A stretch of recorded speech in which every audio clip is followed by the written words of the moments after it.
अस्सलाम वालेकुम dear students, I hope you all are fine and doing well. हमने class 11th का chapter 3 start किया था, that is cell the basic unit of life. ठीक है, उसमें हमने इंट्रोडक्टरी लेक्चर देखा था। उसके बाद हमने प्रोकैरियोटिक सेल स्टार्ट किया था, देन हमने यूकैरियोटिक सेल आज स्टार्ट करेंगे। ठीक है, हम देखेंगे सबसे पहले यूकैरियोटिक सेल क्या होता है, व्हाट इज़ यूकैरियोटिक सेल।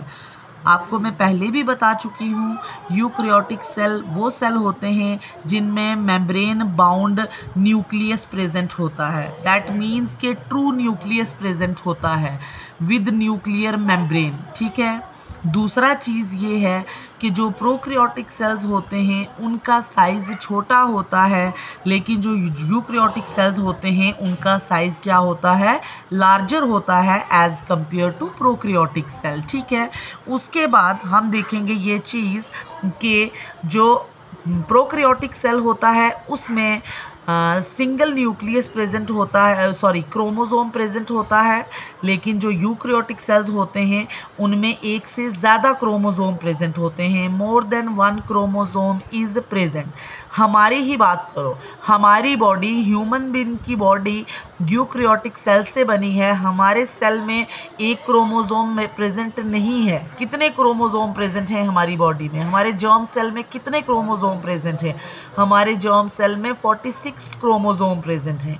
वही कहा, यूकैरियोटिक सेल में एक से ज़्यादा क्रोमोसोम प्रेजेंट होते हैं। ठीक है, उसके बाद यूकैरियोटिक सेल में मेम्ब्रेन बाउंड ऑर्गेनल्स प्रेजेंट होते हैं। मेम्ब्रेन बाउंड ऑर्गेनल्स कौन से हैं? माइटोकॉन्ड्रिया है, क्लोरोप्लास्ट है, ये कौन से हैं? मेम्ब्रेन बाउंड ऑर्गेनल्स कहते हैं इन्हें। ठीक है, ये कौन से सेल में प्रेजेंट होते हैं? यूकैरियोटिक सेल में। देन अब यूकैरियोटिक सेल्स में कौन कौन से ऑर्गेनिज्म आ जाते हैं? जो प्रोटिस्ट है, मैंने आपको पहले भी बताया है कि जो लिविंग ऑर्गेनिज्म हैं उनको R.H. व्हिटेकर ने 5 किंगडम्स में डिवाइड किया था, that is kingdom Monera, kingdom protista, kingdom Animalia, kingdom Plantae, kingdom fungi. ठीक है, अब जो किंगडम मोनेरा है वो कौन से एनिमल्स सेल्स में आते हैं? किंगडम मोनेरा जो है वो प्रोकैरियोटिक सेल से बने हैं। ठीक है, अब ये जो यूकैरियोटिक सेल के अंडर कौन कौन से आती हैं? Kingdom protista, kingdom Plantae, kingdom Animalia, kingdom fungi. ठीक है, उसके बाद नेक्स्ट पॉइंट है, यूकैरियोटिक सेल में जो साइटोप्लाज्म है उसको हम कंपार्टमेंट्स में डिवाइड करेंगे। कंपार्टमेंटलाइजेशन होती है ये। आगे जब हम स्ट्रक्चर को डिटेल में पढ़ेंगे मैं आपको बताऊंगी कि कैसे हम साइटोप्लाज्म को कंपार्टमेंट्स में डिवाइड करते हैं। ठीक है, eukaryotic cell contain well organized nucleus with nuclear membrane। Eukaryotic cells में एक वेल ऑर्गेनाइज्ड न्यूक्लियस प्रेजेंट होता है, ट्रू न्यूक्लियस प्रेजेंट होता है with well developed nuclear membrane. ठीक है, उसके बाद the genetic material is organized और अरेंज्ड इनटू क्रोमोसोम्स। अब ये जो क्रोमोसोम को ही तो हम जेनेटिक मटेरियल कहते हैं। ठीक है, वही कहा कि जो जेनेटिक मटेरियल है वो किस में अरेंज किया गया है? क्रोमोसोम्स में अरेंज किया गया है। ठीक है, अब जो प्लांट सेल हैं वो उनमें आपको पता है सेल वॉल प्रेजेंट होती है, प्लास्टिड प्रेजेंट होती है, लार्ज सेंट्रल वैक्यूल प्रेजेंट होता है, लेकिन एनिमल सेल में सेल वॉल प्रेजेंट नहीं होती है।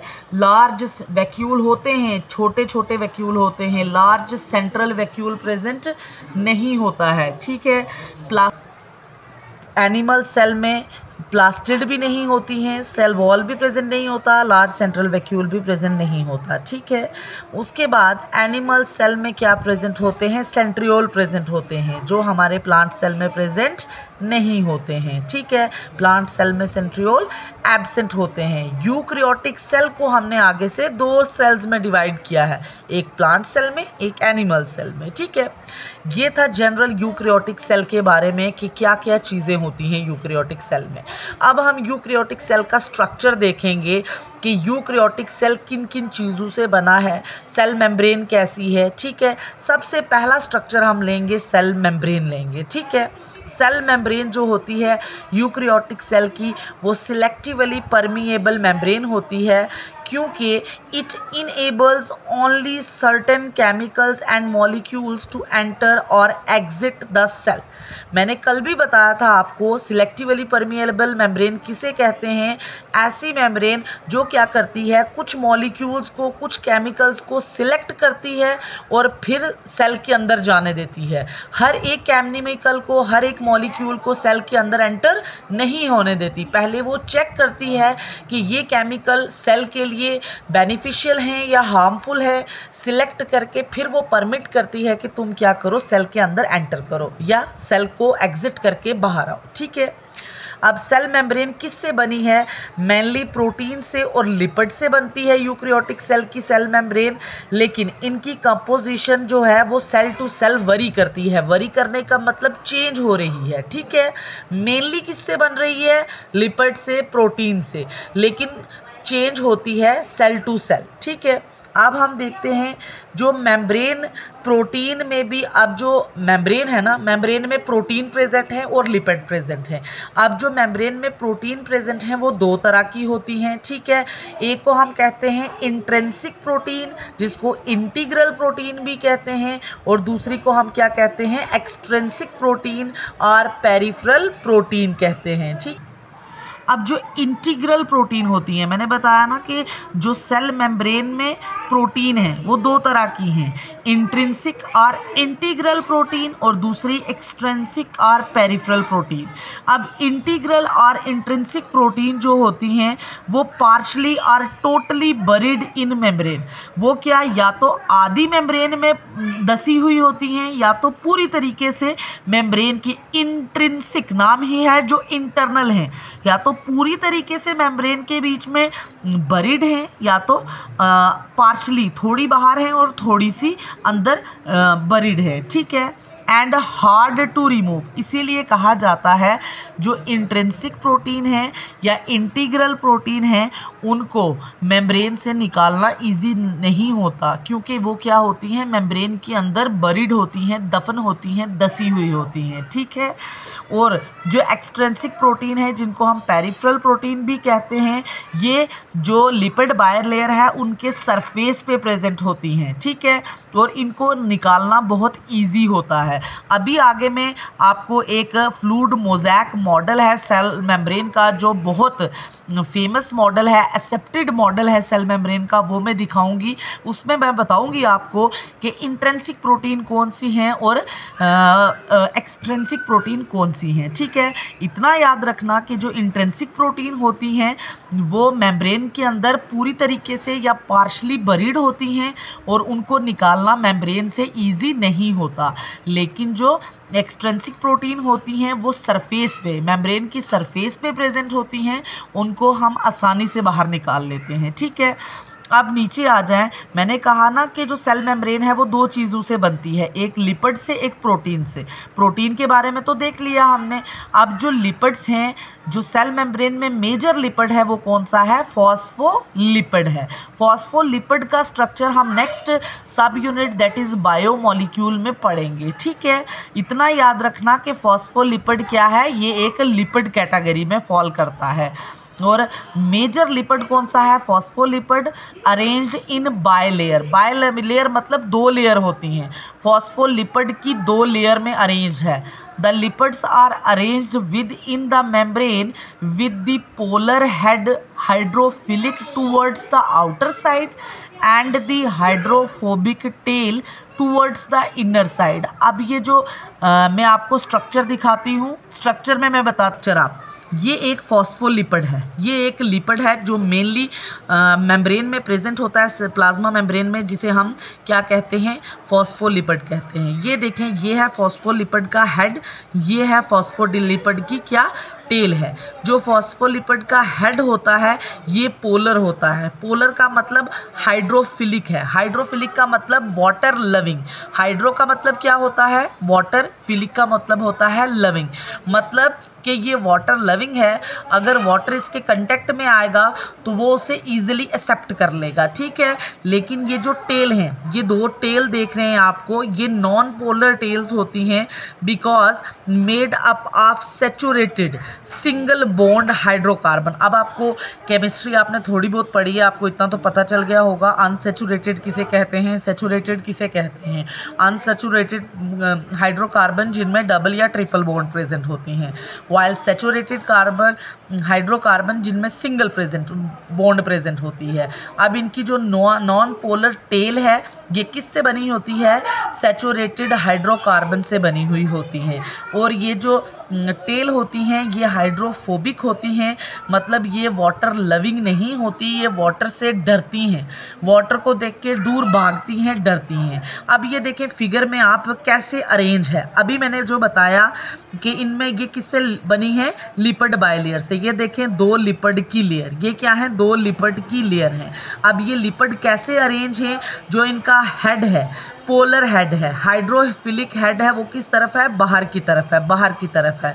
और जो इनकी हाइड्रोफोबिक टेल हैं वो किस तरफ है, अंदर की तरफ है। देखें अगर सेल के कांटेक्ट में वाटर आता, अगर ये टेल बाहर होती और हेड अंदर होता, टेल क्या है, नॉन पोलर हैं, ये क्या है, हाइड्रोफोबिक हैं, ये पानी से डरती हैं। तो जैसे ही सेल के कांटेक्ट में वाटर आता तो ये एकदम से भागना शुरू कर देती। इसीलिए इनको इस तरीके से अरेंज किया है कि टेल अंदर की तरफ आती हैं और जो हेड है वो बाहर की तरफ आता है। हेड क्या है, वो हाइड्रोफिलिक है, ये वाटर लविंग है, वाटर अगर इसके कांटेक्ट में आएगा इसको कोई दिक्कत नहीं होती है, ठीक है। अब देखें इंट्रिंसिक और एक्सट्रिंसिक प्रोटीन कौन सी हैं, ये देखें ये इंट्रिंसिक प्रोटीन है। कौन सी प्रोटीन है, इंट्रिंसिक प्रोटीन, जो बीच में धसी हुई हैं, जो ये जो मेम्ब्रेन है ना फॉस्फोलिपिड के बीच में बरीड है। ये देखें इनको टनल प्रोटीन कहते हैं। ये देखें जो एक लेयर से दूसरी लेयर में क्या बना रही हैं, टनल बना रही हैं, ठीक है। ये कौन सी है, इंट्रिंसिक प्रोटीन, जो मेम्ब्रेन के अंदर धसी हुई हैं। ये देखें ऊपर बाहर, इन्हें क्या कहते हैं, ये वाली एक्सट्रिंसिक प्रोटीन, जो मेम्ब्रेन के सरफेस पे प्रेजेंट है। कौन सी, ये देखें ये है प्लाज्मा मेम्ब्रेन। प्लाज्मा मेम्ब्रेन किससे बनी है, लिपिड बायलेयर से। लिपिड को दो लेयर हैं, लिपिड्स की, फॉस्फोलिपिड की दो लेयर हैं। ये देखें ये जो प्रोटीन है इसे कहते हैं एक्सट्रिंसिक प्रोटीन, जो फॉस्फोलिपिड के सरफेस पे प्रेजेंट हैं। ये देखें फॉस्फोलिपिड के अंदर बरीड हैं, इन्हें इंट्रिंसिक प्रोटीन कहा जाता है, ठीक है। और ये जो इंट्रिंसिक प्रोटीन होती हैं इनको इस मेम्ब्रेन में से निकालना इजी नहीं होता, क्योंकि ये इसके बीच में धसी हुई हैं। और ये जो सरफेस पे प्रोटीन होती हैं इसको हम इजीली निकाल सकते हैं, क्योंकि ये सरफेस पे प्रेजेंट है। ये टनल प्रोटीन है, जो एक जगह से चीज़ को उठाती हैं और सेल के दूसरी तरफ पहुंचाती हैं, ठीक है। इनको टनल प्रोटीन भी कहा जाता है। टनल प्रोटीन में काफ़ी सारे चैनल भी प्रेजेंट होते हैं, ठीक है। अब ये देखें डॉट से छोटे छोटे मैंने बनाए हैं, ये कोलेस्ट्रॉल होता है। कोलेस्ट्रॉल भी प्लाज्मा मेम्ब्रेन में प्रेजेंट होता है, बट लिटिल अमाउंट में। ये मेम्ब्रेन को स्टेबलाइज करने में हेल्प करता है, मेम्ब्रेन को स्टेबल करता है, ठीक है। उसके अलावा ये देखो ग्लाइकोप्रोटीन प्रेजेंट हैं। ये देखें ऐसी प्रोटीन जो किसके साथ, कार्बोहाइड्रेट के साथ अटैच्ड होती हैं, उन्हें क्या कहा जाता है, ग्लाइकोप्रोटीन। ये प्रोटीन है, ये कार्बोहाइड्रेट है, ये दोनों आपस में जुड़ के क्या बना रहे हैं, ग्लाइकोप्रोटीन बना रहे हैं। अब ये देखें ये लिपिड है, ये प्रोटीन है, कार्बोहाइड्रेट है, ये दोनों आपस में मिलके क्या बना रहे हैं, ग्लाइकोलिपिड्स बना रहे हैं। दैट मीन्स कि हमारी प्लाज्मा मेम्ब्रेन में कुछ अमाउंट में ग्लाइकोलिपिड भी प्रेजेंट होता है, कुछ अमाउंट में ग्लाइकोप्रोटीन भी प्रेजेंट होता है। फॉस्फोलिपिड तो है ही मेन कंपोनेंट, प्रोटीन भी है। उसके अलावा कोलेस्ट्रॉल भी सम अमाउंट में, लिटिल अमाउंट में प्रेजेंट होता है, जो क्या करता है, मेम्ब्रेन को स्टेबल करता है। ये मोस्ट एक्सेप्टेड मॉडल है प्लाज्मा मेम्ब्रेन का, जिसे हम fluid mosaic model of plasma membrane कहते हैं, ठीक है। अब मैं थोड़ा सा अब ये मैंने आपको नीचे फ्लूइड मोज़ेक मॉडल बताया है फिगर में, मैं उसी को रीड करवा रही हूँ। Major lipids are phospholipid. Major lipid है जो प्लाज्मा मेम्ब्रेन में, वो फॉस्फोलिपिड है, जो किस फॉर्म में अरेंज हुआ है, बाइलेयर, दो लेयर की फॉर्म में। जो लिपिड है वो arranged within the membrane with the polar head. अब जो लिपिड हैं वो मेम्ब्रेन में कैसे अरेंज किए गए हैं, उनका जो पोलर हेड है, हाइड्रोफिलिक हेड है, उसको बाहर वाली तरफ रखा, और जो हाइड्रोफोबिक नॉन पोलर टेल है उसको अंदर वाली तरफ रखा। ठीक है, ये क्यों रखा? This ensures that the non polar tail of saturated hydrocarbon is protected from the aqueous environment. क्योंकि मैंने आपको बताया है कि जो नॉन पोलर टेल हैं वो हाइड्रोफोबिक हैं, वो पानी से डरती हैं, एक्वस एनवायरनमेंट से डरती हैं।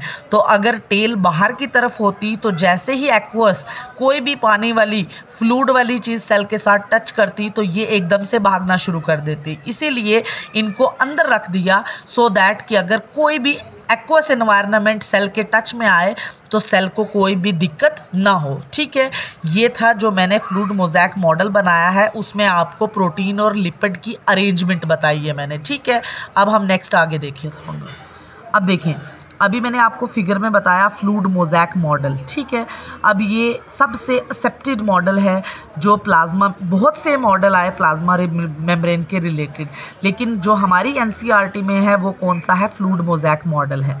अब ये देखें, fluid mosaic model of plasma membrane. ठीक है, ये किसने दिया था?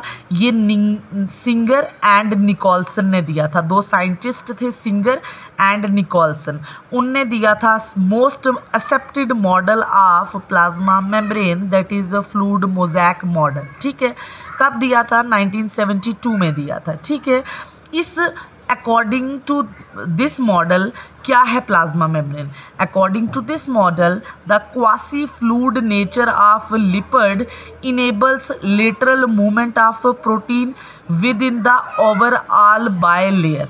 अब इस मॉडल के अकॉर्डिंग क्वासी फ्लूइड का मतलब होता है ना तो पूरी तरीके से फ्लूइड है, ना तो पूरी तरीके से क्या है? सॉलिड है, पार्शियल, आधा। ठीक है, क्वासी फ्लूइड जो नेचर है लिपिड का, यही क्या करवाता है? जो प्रोटीन है ना लिपिड बायलेयर में, उनकी मूवमेंट करवाता है। फॉस्फोलिपिड की जो लेयर है ना, उनमें दो लेयर है ना, दो लेयर में जो प्रोटीन है ना वो मूव करती हैं। अब वो कौन करवाता है? यही क्वासी फ्लूइड नेचर है जो लिपिड का। अगर बताओ मुझे, ये सॉलिड होती, जो बीच में लिपिड प्रोटीन थी, वो मूव कर सकती? नहीं कर सकती।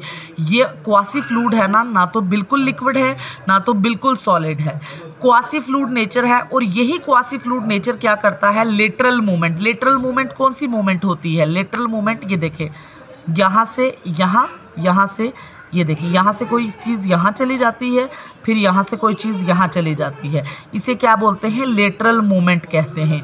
ऐसे देखें, ये ऐसे चीज़ें प्रेजेंट हैं, यहाँ से यहाँ चले जाना, फिर वापस यहाँ से यहाँ आ जाना, इसे कहते हैं लेटरल मूवमेंट। इधर से इधर, इधर से इधर, इधर से इधर, इधर से इधर, इस मूवमेंट को क्या कहा जाता है? लेटरल मूवमेंट कहा जाता है। और आपको मैंने अभी बताया कि जो लिपिड की लेयर है, दो लेयर हैं, बाय लेयर हैं, उनमें जो प्रोटीन प्रेजेंट है, इंट्रिंसिक प्रोटीन प्रेजेंट हैं, वो क्या करती हैं? लेटरल मूवमेंट करती हैं। इधर से इधर मूव होती हैं, इधर से इधर मूव होती हैं विद इन द लेयर। ठीक है, अब वो जो मूवमेंट है प्रोटीन की, वो किस वजह से होती है? यही जो लिपिड का क्वासी फ्लूइड नेचर है, इस वजह से होती है। अगर तो पूरी तरीके से सॉलिड होती या बिल्कुल लिक्विड होती तो ये लेटरल मूवमेंट पॉसिबल नहीं थी। ठीक है, अब देखें next, the ability to move within the membrane is measured as its fluidity. वही मैंने कहा, यही जो प्रोटीन की एबिलिटी है कि वो विद इन द मेम्ब्रेन क्या कर रही हैं? एक जगह से दूसरी जगह मूव कर रही हैं, इसी को हम क्या कहते हैं? फ्लूइडिटी कहते हैं। ठीक है, उसके बाद the fluid nature of the membrane is also important for. Fluid nature इसके अलावा और चीज़ों के लिए भी बहुत ज़्यादा ज़रूरी है, जैसे कि सेल की ग्रोथ जो होती है, ये फ्लूइड नेचर जो है प्लाज्मा मेम्ब्रेन की, उसमें के लिए सेल की ग्रोथ के लिए भी बहुत ज़रूरी है। उसके अलावा जो इंटरसेलुलर जंक्शंस बनते हैं, आगे हम देखेंगे इंटरसेलुलर जंक्शन कौन से होते हैं, उनके लिए भी फ्लूइड नेचर बहुत ज़रूरी है प्लाज्मा मेम्ब्रेन का। सेक्रीशन के लिए भी प्लाज्मा मेम्ब्रेन का फ्लूइड। उसके अलावा एंडोसाइटोसिस, एंडोसाइटोसिस मतलब सेल से जब बाहर से कोई अंदर की तरफ चीज़ आएगी, उस प्रोसेस को कहते हैं एंडोसाइटोसिस। ये एक सेल है, आपको समझाने के लिए बता रही हूँ, ये एक सेल है, बाहर से कोई ये फूड पार्टिकल है, जब ये सेल के अंदर आएगा, इस प्रोसेस को क्या कहा जाता है? एंडोसाइटोसिस। और जब सेल के अंदर से कोई चीज़ बाहर जाएगी, इसे एक्सोसाइटोसिस कहते हैं। ठीक है, अब यही फ्लूइड नेचर जो है ये बहुत ज़रूरी है एंडोसाइटोसिस के लिए भी। उसके अलावा अलावा सेल जब एक से डिवाइड करेगा, अगर सॉलिड चीज़ है आप मुझे बताओ वो टूट के दो में डिवाइड हो सकेगी? नहीं। यही फ्लूइड नेचर जो है सेल का, ये मदद करेगा कि सेल क्या करे, ये एक सेल है ये डिवाइड हो जाए और दो सेल बन जाए। ये फ्लूइड नेचर जो है ये बहुत मदद करता है इसमें, ठीक है। अब वही मैंने बताया कि मेम्ब्रेन का जो फ्लूइड नेचर है वो इन सब चीज़ों के लिए बहुत ज़रूरी है, ठीक है। आप देखें, ये मैंने फ्लूइड मोज़ैक मॉडल बताया है प्लाज्मा मेम्ब्रेन का, बहुत एक्सेप्टेड मॉडल है। एग्ज़ाम में कई बार क्वेश्चन आता है कि explain fluid mosaic model of plasma membrane. ये आपको समझना है, इसकी फिगर देनी है, इसका थ्योरेटिकल पोर्शन देना है। सिंगर निकोलसन ने दिया था। इसके अकॉर्डिंग जो फ्लूइड क्वासी फ्लूइड नेचर है वो लेटरल मोमेंट करवाता है प्रोटीन की लिपिड बायलेयर के अंदर, ठीक है। उसके अलावा मैंने आपको बताया है कि प्लाज्मा मेम्ब्रेन में कार्बोहाइड्रेट्स प्रेजेंट होते हैं। Small amount of carbohydrates are also present in plasma membrane. Oligosaccharide can bind with protein and lipid forming glycoprotein and glycolipid। अब oligosaccharide is a type of carbohydrates, ठीक है। ये क्या है, जैसे मोनोसेक्राइड्स है, जैसे पॉलीसेक्राइड्स है, डाइसेक्राइड है, उसमें एक ओलिगोसेक्राइड है।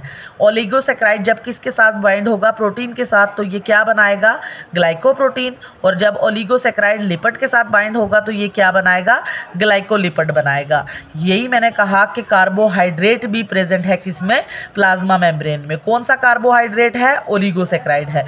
ओलिगोसेक्राइड जब लिपिड के साथ बाइंड होता है तो ग्लाइकोलिपिड बनाता है, जब प्रोटीन के साथ बाइंड होता है तो क्या बनाता है, ग्लाइकोप्रोटीन बनाता है, ठीक है। उसके अलावा कोलेस्ट्रॉल भी प्रेजेंट है, ठीक है। यहाँ मैंने लिखा नहीं है, मैं लिख देती हूँ। Cholesterol stabilises the membrane, stabilises the membrane. Figure में मैंने लिखा है कोलेस्ट्रॉल के साथ, यहाँ नहीं लिखा था, ठीक है। अब देखें, अब देखते हैं हम फंक्शन प्लाज्मा मेम्ब्रेन का, ठीक है। अब क्या प्लाज्मा मेम्ब्रेन का काम क्या है, क्या करती है प्लाज्मा मेम्ब्रेन।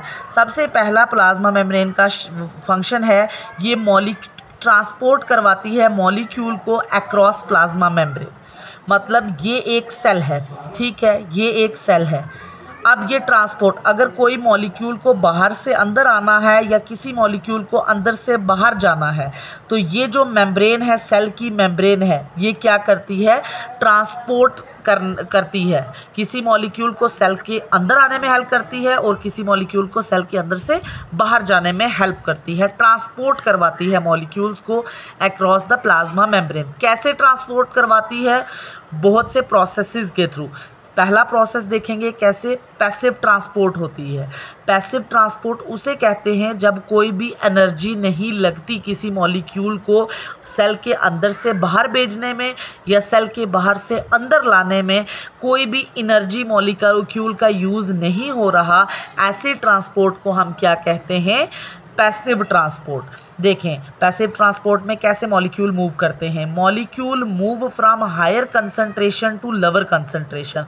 पैसिव ट्रांसपोर्ट में अगर बाहर किसी मॉलिक्यूल की कंसंट्रेशन ज़्यादा है वो बाहर से अंदर की तरफ आ जाएंगे, और अगर किसी मॉलिक्यूल की कंसंट्रेशन अंदर ज़्यादा है तो वो अंदर से क्या चले जाएंगे, बाहर चले जाएंगे। किसी भी एनर्जी का यूज़ नहीं होगा, मॉलिक्यूल अपनी हायर कंसंट्रेशन से लोअर कंसंट्रेशन की तरफ मूव होते हैं, ठीक है। और membrane proteins are not required. अभी मैंने दिखाई थी ना, मेम्ब्रेन के ऊपर प्रोटीन प्रेजेंट है, मैंने बताया भी था। ये प्रोटीन क्या करते हैं, मॉलिक्यूल को ट्रांसपोर्ट करवाने में भी हेल्प करते हैं, लेकिन यहाँ मेम्ब्रेन बाउंड प्रोटीन की ज़रूरत नहीं होती है, ठीक है। अब देखें पहली ट्रांसपोर्ट कौन सी है, पैसिव ट्रांसपोर्ट। पैसिव ट्रांसपोर्ट में एनर्जी का यूज़ नहीं करते हैं, मॉलिक्यूल अपनी हायर कंसंट्रेशन से लोअर कंसंट्रेशन की तरफ जाते हैं और मेम्ब्रेन प्रोटीन की भी ज़रूरत नहीं होती है। दूसरी ट्रांसपोर्ट को हम कहते हैं एक्टिव ट्रांसपोर्ट, ठीक है। एक्टिव ट्रांसपोर्ट में क्या होता है, मूवमेंट होती है मॉलिक्यूल की from low concentration to high concentration. अब आपको खुद पता है, जब कम यहाँ पे 2 मॉलिक्यूल हैं, 2 या 3 मॉलिक्यूल हैं, इनको यहाँ ज़्यादा है, कम से ज़्यादा की तरफ चलेंगे तो एनर्जी यूज़ होगी। ज़्यादा पानी आप फर्श पे गिरा दो, किसी जगह पे पानी गिरा दो, आप देखेंगे पानी जहाँ ज़्यादा होगा वहाँ से कम की तरफ जाएगा, ठीक है, पानी ज़्यादा से कम की तरफ जाएगा और कोई भी एनर्जी यूज़ नहीं करेगी। उसके अलावा जहाँ पे पानी कम है उधर से उल्टा उसकी मूवमेंट करवाओ ज़्यादा की तरफ, तो एनर्जी यूज़ होती है, ठीक है। एक्टिव ट्रांसपोर्ट में भी यही है कि मॉलिक्यूल की मूवमेंट होती है लो कंसंट्रेशन से हाई कंसंट्रेशन में, और तब जब लो से हाई कंसंट्रेशन की तरफ जाओगे तो आप एनर्जी की यूज होगा। ATP, adenosine triphosphate energy molecules को कहते हैं। जब कोई भी मॉलिक्यूल अपनी कम कंसंट्रेशन से हायर कंसंट्रेशन की तरफ जाता है तो उसे किसकी ज़रूरत होती है? एनर्जी की ज़रूरत होती है, ठीक है। अब वही देखें, in active transport pumps are needed, for example sodium potassium ATPase pump. अब तब क्या होगा, जब एनर्जी की ज़रूरत होगी तो एनर्जी की ज़रूरत होगी तब वहाँ पे मेम्ब्रेन के ऊपर कुछ पंप प्रेजेंट होते हैं, जैसे सोडियम पोटेशियम पंप प्रेजेंट होंगे।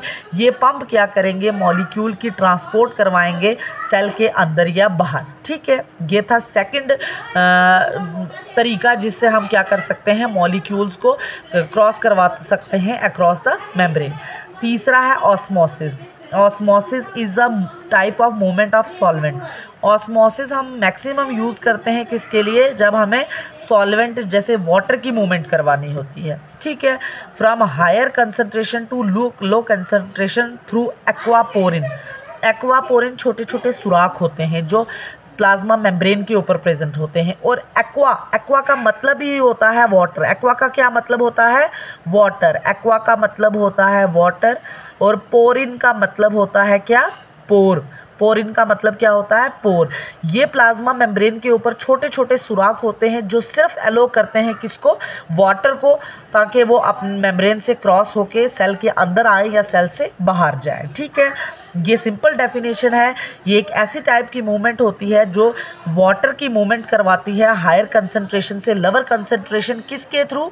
एक्वापोरिन के थ्रू। एक्वापोरिन छोटे छोटे सुराख होते हैं, इसमें किसी भी एनर्जी की ज़रूरत नहीं होती है, ठीक है। Osmosis take place through semi permeable membrane. Semi permeable membrane होती है ना, उसमें से भी क्या हो जाती है? ऑस्मोसिस ईजिली हो जाती है, ठीक है। ये था हमारा क्या? सारा प्लाज्मा मेम्ब्रेन, यूकैरियोटिक सेल का प्लाज्मा मेम्ब्रेन। हमने यूकैरियोटिक सेल के प्लाज्मा मेम्ब्रेन में मोस्ट एक्सेप्टेड मॉडल पढ़ा है, that is fluid mosaic model पढ़ा है। हमने प्लाज्मा मेम्ब्रेन का फंक्शन देखा है कि क्या होता है। हमने प्लाज्मा मेम्ब्रेन का कॉन्स्टिट्यूएंट देखा है कि किससे बनी है? प्रोटीन और लिपिड से बनी है, ठीक है। लिपिड का अरेंजमेंट कैसा है, ठीक है। इंशाल्लाह कल हम यूकैरियोटिक सेल का नेक्स्ट देखेंगे, सेल वॉल कैसी होती है, ठीक है। ओके, अल्लाह हाफिज़।